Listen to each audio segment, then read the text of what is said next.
Et yo tout le monde, c'est Labotaku, et aujourd'hui on se retrouve pour s'attaquer à une mini-théorie concernant Brook et Big Mom.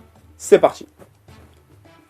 Donc je rappelle, l'objectif des mini-théories, c'est d'émettre une idée, une interprétation de ce que pourrait être la suite de One Piece ou l'avenir de ces personnages. Qu'est-ce qui se passe quand un fruit du démon est supérieur à un autre, ou quand un pouvoir contre un autre de One Piece? Et bah il se passe qu'il y a un des deux combattants qui se fait complètement démonter.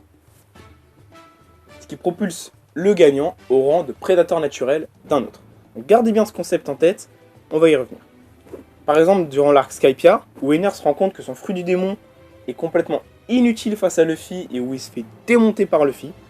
Pourquoi? Parce que le Gomu Gomu no Mi de Luffy lui confère une totale élasticité, et quel est le meilleur isolant face à l'électricité ou la foudre d'Enner? Le caoutchouc. Et on se rappelle, pour ceux qui veulent se refaire, le chapitre 279 où Enner se fait déchirer, et on a tous kiffé. Bref, ça propulse Luffy au rang de prédateur naturel d'Enner.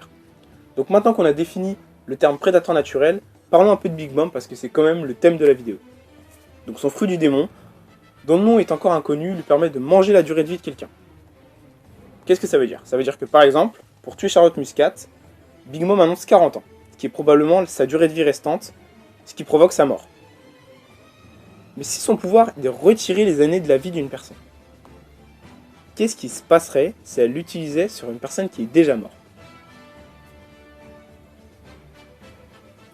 Vous avez vu où je veux revenir? Qui est mort et vivant en même temps dans One Piece? Brook? Brook peut alors devenir le prédateur naturel de Big Mom.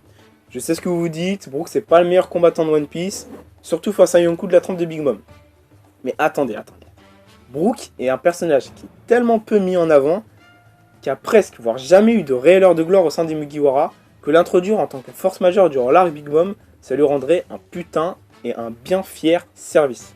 Et ça serait putain de cool parce que Brook, c'est pas forcément le Nakama le plus apprécié parce qu'il est justement considéré comme inutile. Et ça serait énorme qu'il puisse s'occuper de Big Mom, vu que son fruit du démon serait complètement inutile face à son immortalité. Voilà, alors à vous de faire votre propre opinion sur cette mini-théorie, mais moi je la kiffe parce qu'elle est bien plus crédible qu'elle en a l'air. On se quitte sur ce scan et je vous dis à bientôt dans le Labotaku pour une nouvelle théorie.